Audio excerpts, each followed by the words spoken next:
Ndugu zangu wapendwa katika Kristo, tunapoadhimisha siku ya upashanaji habari, mawasiliano, tunapenda tujikumbushe hayo ambayo inabidi tuyafanye ili kwamba mawasiliano yetu yote yawe ya kuleta furaha, kutangaza huo upendo wa Mungu ambao leo kwa namna ya pekee unatangazwa kwanza na huyo ambaye tumemsikia Isaya katika somo lake anatuandikia somo la kwanza. Alafu upendo huo ambao unakuja kutangazwa na Paulo katika barua yake hiyo kwa Warumi, na huo upendo ambao utakuja kuonekana wazi kabisa, si kwa kutangazwa bali kwa kutekelezwa na Bwana wetu yeye mwenyewe huyo Kristo. Lakini kabla ya kwenda kwenye hayo ambayo ni maandiko yanayotuletea habari hiyo njema, kama tunavyoomba kwamba na sisi tuwe ni vyombo vinavyoleta habari njema, napenda na mimi leo niwaletea habari njema hiyo kutoka huko Kenya tulipokuwa karibu siku 10 zilizopita. Sikuwepo hapa pamoja na askofu msaidizi Josephat Mdudu ambaye naye anaendelea na shughuli nyingine za kichungaji huko katika maeneo yetu hapa jimboni. Habari njema hiyo ambayo inaenda zaidi kwa hao vijana pamoja na familia zetu, kwamba sisi kama maaskofu wa kanda ya Afrika Mashariki wanaoita ni AMESEA, kwamba azimio kubwa ambalo tumekuwa nalo ambayo ilikuwa ndio mada kuu ya mkutano wetu huko ni kuona namna gani katika huo moyo wa kisinodi tutaweza kuwa pamoja, kuandamana pamoja na vijana wote, vijana katika kuwafanya wawe basi ni wajengaji pamoja na sisi, ni wajengaji wa hayo madaraja yanayokuja kuleta hiyo haki, kuleta upendo, maelewano na kuleta ushirikiano. Ni habari njema hiyo ambayo imeletwa na inapitishwa kwa wote hawa ambao ni waamini, wanaamini katika hicho ambacho Kristo mwenyewe kileta. Tufanya hizo jumuiya, tufanya hizo familia, tufanya sisi watu tukue katika huo utu, lakini tukiwa pamoja wote tukishirikiana, kila mmoja katika nafasi yake kuyafanya hayo ambayo yanakuja kukomboa ulimwengu.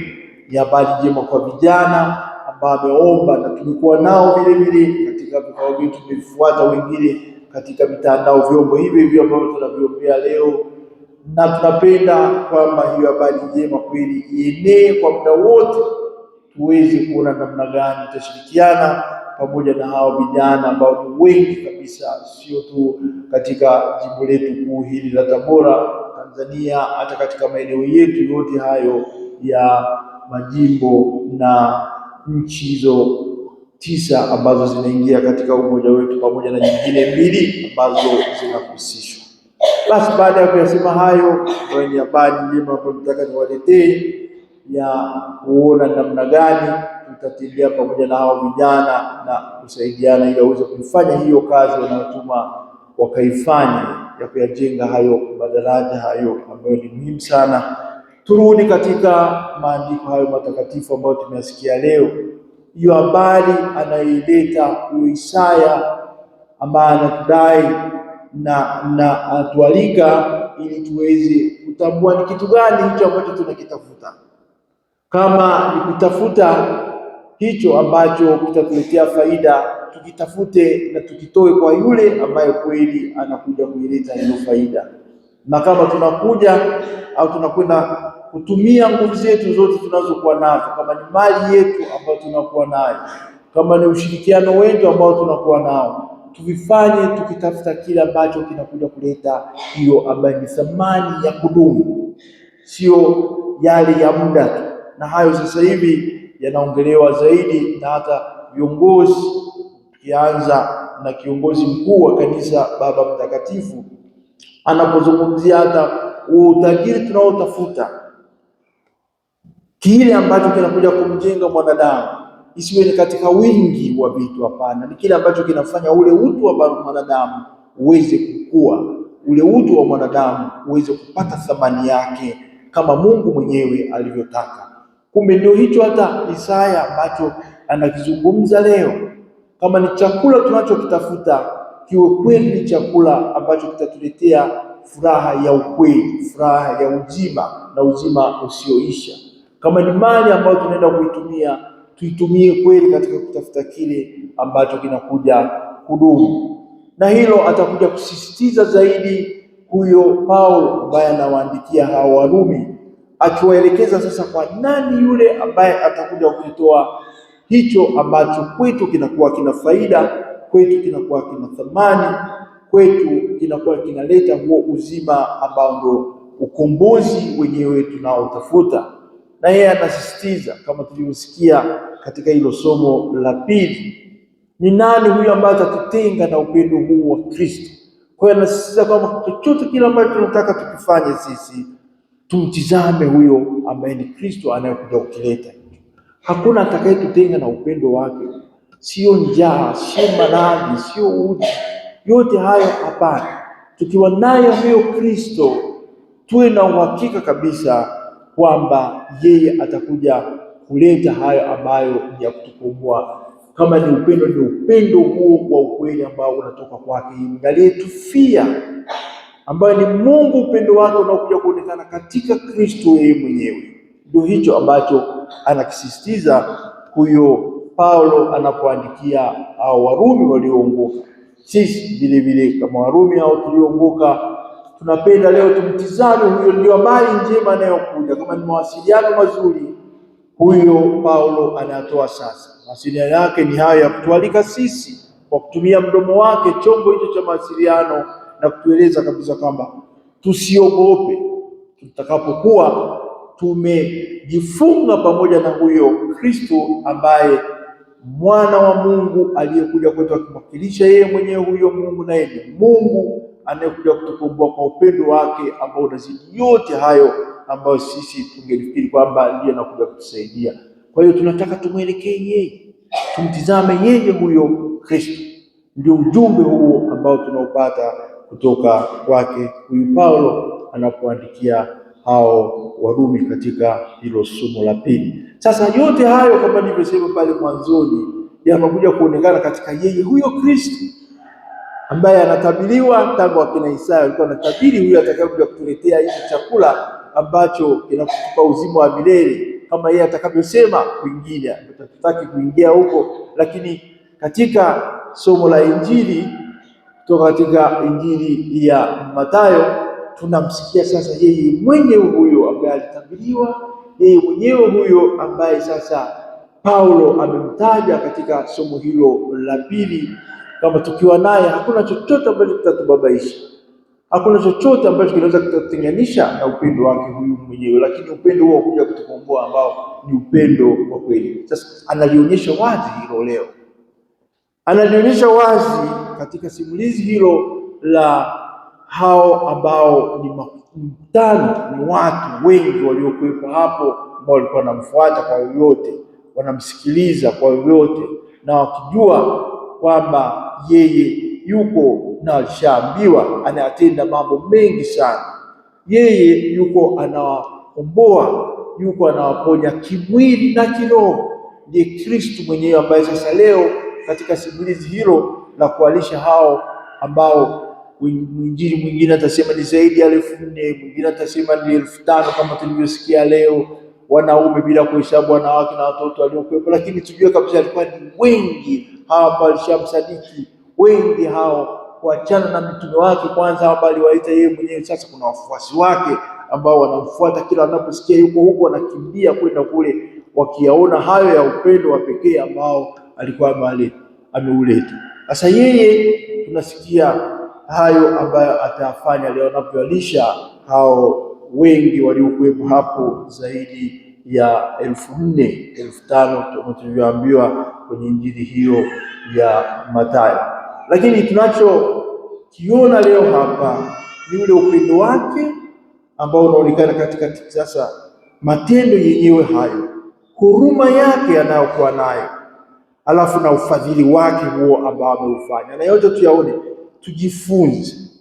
Kwanza tumuone yeye ambaye anafanya, lakini baadaye atatualika na sisi ili tuweze kwenda kuyafanya kama yeye anavyofanya, na hapo ndio tutakuwa wafuasi kamilifu, wafuasi kweli ambao ni wa uhakika wa Kristo mwenyewe.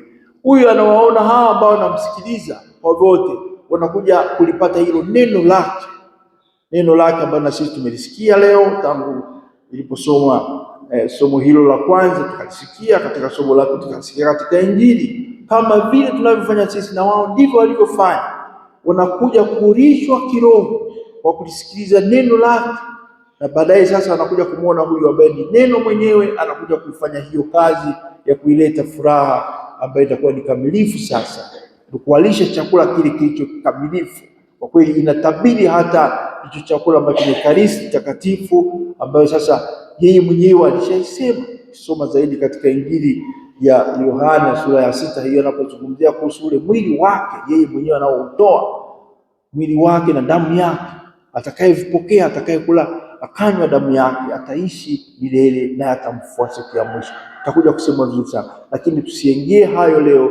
Leo tuone upendo wake, alafu tuone vile vile hicho ambacho anakifanya, huruma anayokuwa nayo. Anawahurumia hawa watu ambao walikuwa wanamsikiliza, ambao tayari walitaka kuokolewa kiroho kwa kulisikia neno lake ambalo linakomboa, linawaelekeza, linawaonesha ni njia ipi waifuate, kama vile sisi tunavyopenda tuwe tunalisikiliza hilo neno lake ambalo linatuelekeza, linatufunulia mapenzi ya Mungu na kutuonesha njia ambayo inabidi tuifuate kama kweli tunataka kukombolewa.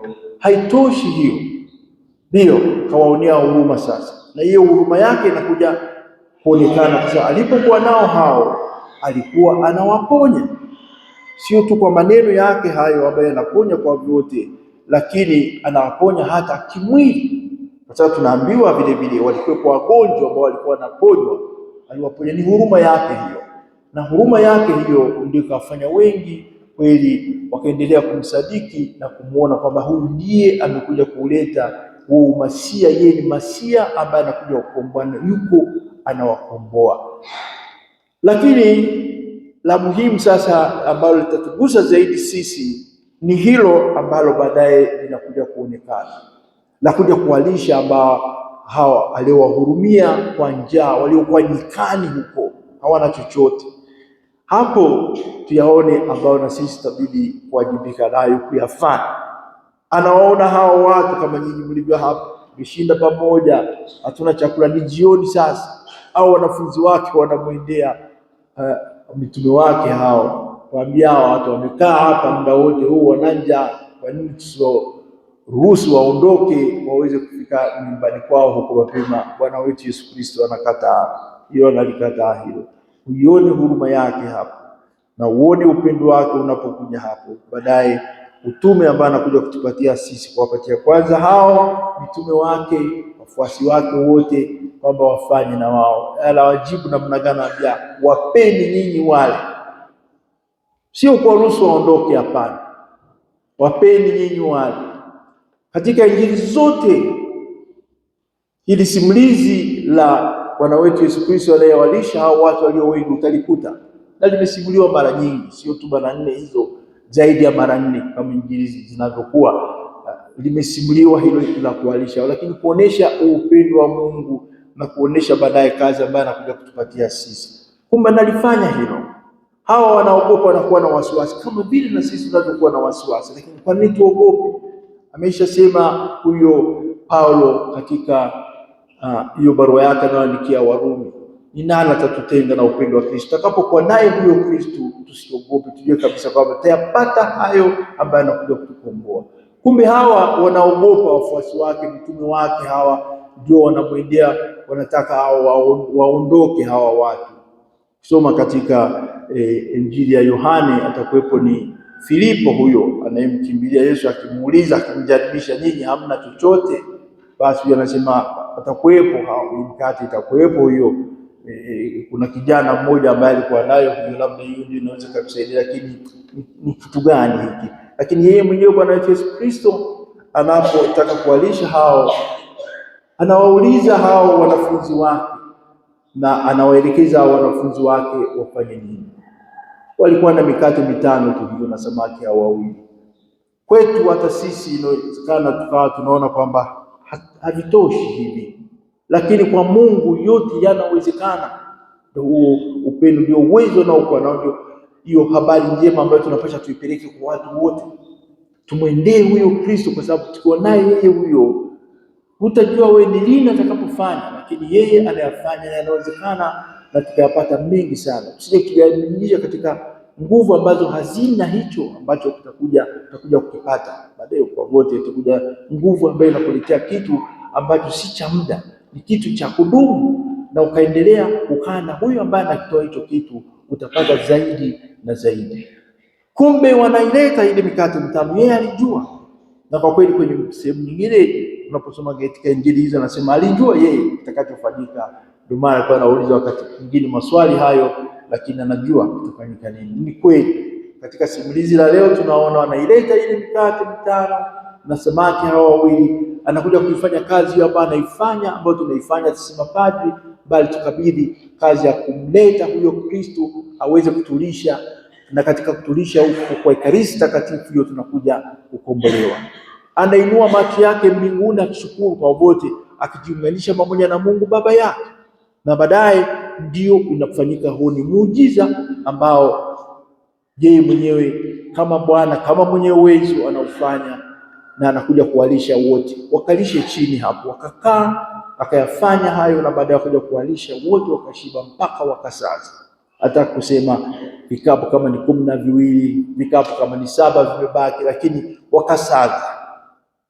Ni muujiza huo kaufanya. Kumbe ni huyu Kristo ambaye ndio leo mwenyewe huyo anayeonyesha haya ya upendo wake, ya huruma pamoja na ukarimu wake ambao anaufanya, ambao kwa kweli ni wa kudumu, kwa sababu ni chakula ambacho si kile ambacho kinakushibisha tu kwa muda.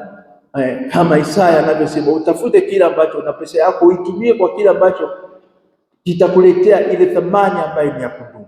Kumbe Bwana wetu Yesu Kristo anafanya hivyo. Lakini katika kufanya hivyo, ndugu zangu, Bwana wetu Yesu Kristo kama alivyoonyesha upendo yeye mwenyewe, anatutuma na sisi tuweze kufanya hicho, kama alivyofanya pamoja na hao waliokuwa wakimsikiliza, au mitume wake au wafuasi wake, akiwaamuru fanyeni hivi, kaleteni kitu hicho ambacho kipo. Kama ni mikate 5 ilete, kaleteni hao samaki 2 mnaokuwa nao, kalete.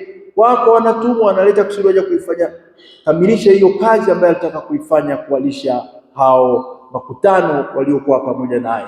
Ndugu zangu, cha kwanza ambacho tunapenda tujifunze leo ni hicho, kwamba tusadiki katika nguvu ya Mungu wetu, na sisi walio wa Kristo katika nguvu ambayo iko katika Kristo na katika kanisa lake, ili mradi tu tunakuwa tayari kumsikiliza. Kama hao mtume wake wasingemsikiliza, wakabaki kubishana naye, mikate 5 hii itatusaidia nini? Samaki 2 wakatusaidia nini? Lakini wakamsikiliza na wakayaleta haya. Walikuwa bado hawajaamini katika nguvu zake zilizokuwa nazo, wakaleta, na ndio akaja kufanya hicho. Ndugu zangu, hata sisi katika uchache wetu, katika yale ambayo si mengi tunayo, tusiogope, mradi tujue tunataka yafanye nini, au tunataka tuyashirikishe namna gani, ili aweze kufanya hicho ambacho kitakuja kuleta yaliyo mazuri.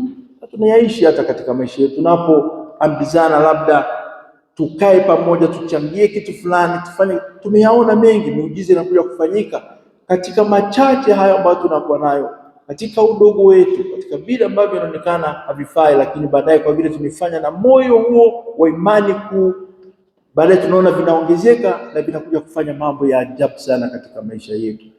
Ndicho hicho tunachoitwa sote, na hii na kila mmoja wetu anaalikwa na anaitwa aweze kushiriki, ili kuja kuileta hiyo furaha kama walivyoshiriki hao. Iwe ni yule mtoto ambaye alikuwa ni yeye ana mikate hiyo 5 na samaki 2, akaombwa nao mitume wakaleta, akampatia Kristo akaja kubariki, na yakafanyika hayo ambayo ni ya kuleta furaha hiyo ya kuwalisha na kuwatoa katika shida waliokuwa nao hao waliokuwa wanamsikiliza. Nasi tunaalikwa tuwe tayari kushiriki pamoja na Kristo ndio ujumbe wa pekee ambao unakuja huo, pamoja na huo habari njema ambayo inabidi tuipeleke kwa watu, lakini ujumbe wa pekee unaokuja ile kushiriki kila mmoja kwa namna yake, kwa kila ambacho unakuwa nacho, kwa kila ambacho umepewa, usikione ni kidogo, ili mradi tunakuwa nacho na uko tayari ukitoa kwa moyo wako. Kumbuka, najua kabisa kwamba kuna mwenye uwezo zaidi ambaye atakuja kukibadilisha, na baadaye atafanya huo muujiza, na ataifanya hiyo muujiza, na mengi tutayaona yakifanyika kwa nguvu zake yeye mwenyewe ambaye anayafanya. Tumuombe Mungu Baba Mwenyezi, nasi tu kwanza watu wa kupeleka habari njema. Tusibaki tunaongelea mambo haiwezekani, tusibaki tunaongelea mambo ambayo ni shida. Hapana, tuongelee furaha ambayo inakuja, furaha ambayo Mungu mwenyewe alituahidi, ili mradi tunakaa naye na tunapenda tuwe naye, tukijua kwamba yeye ndiye atatupatia yenye thamani. Baadaye tunayaona sasa hayo, tushiriki pamoja naye katika kuyaleta hayo yenye thamani ambayo yanatukomboa. Tumsifu Yesu Kristo.